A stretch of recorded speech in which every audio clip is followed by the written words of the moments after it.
ইরানের নৌ মহড়া সামুদ্রিক শক্তি এবং আঞ্চলিক উত্তেজনার এক ঝলক।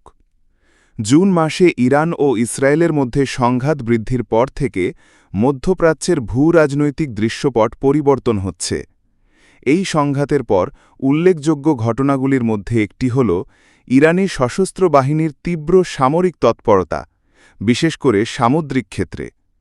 ইরানি নৌবাহিনী সম্প্রতি সাস্টেইনড ফোর্স 1404 নামে পরিচিত ব্যাপক সামরিক মহড়া পরিচালনা করেছে, যার লক্ষ্য ভারত মহাসাগরে নিরাপত্তা বাড়ানো, মহাসাগরের কৌশলগত জলসীমায় তাদের সক্ষমতা প্রদর্শন করা।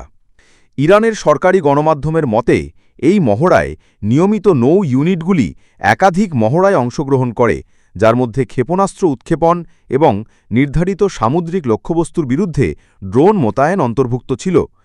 এই পদক্ষেপগুলি ইরানের ক্রমবর্ধমান সামরিক দক্ষতা প্রদর্শন থেকে শুরু করে আঞ্চলিক প্রতিপক্ষদের কাছে বার্তা পাঠানো এবং বিশ্ব বাণিজ্যের জন্য গুরুত্বপূর্ণ জাহাজ চলাচলের পথে তার উপস্থিতি নিশ্চিত করা পর্যন্ত একাধিক উদ্দেশ্যে কাজ করে। সামরিক বিশ্লেষকরা পরামর্শ দিচ্ছেন যে এই মহড়াগুলি অনুভূত হুমকির প্রতি, বিশেষ করে ইসরায়েল এবং তার মিত্রদের কাছ থেকে আসা একটি কৌশলগত প্রতিক্রিয়া হতে পারে।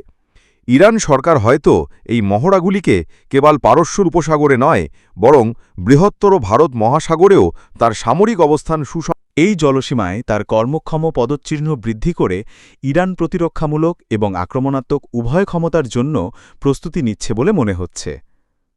এই মহড়ার সময় ড্রোন এবং ক্ষেপণাস্ত্র ব্যবস্থার ব্যবহার যুদ্ধের আধুনিকীকরণের পদ্ধতির ওপর জোর দেয়, যা নির্ভুলতা এবং উন্নত প্রযুক্তির ওপর জোর দেয়।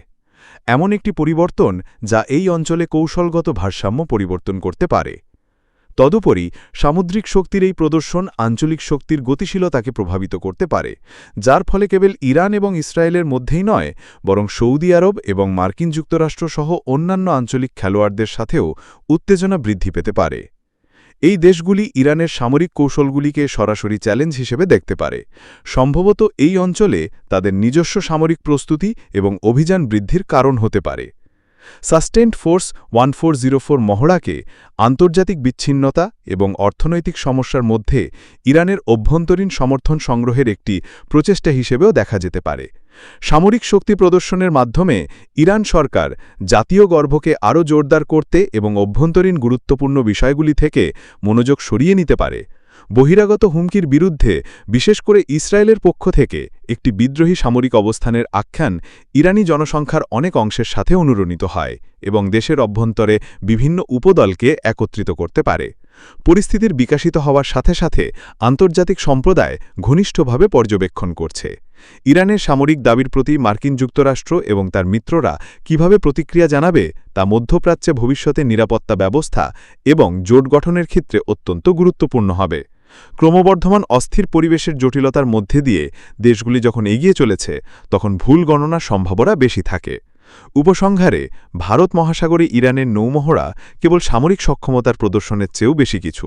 এগুলি একটি বৃহত্তর ভূরাজনৈতিক প্রতিযোগিতায় একটি কৌশলগত কৌশল। উত্তেজনা বৃদ্ধির সাথে সাথে জড়িত সকল পক্ষের জন্য সংলাপে অংশগ্রহণ করা এবং পদক্ষেপ গ্রহণ করা অত্যন্ত গুরুত্বপূর্ণ।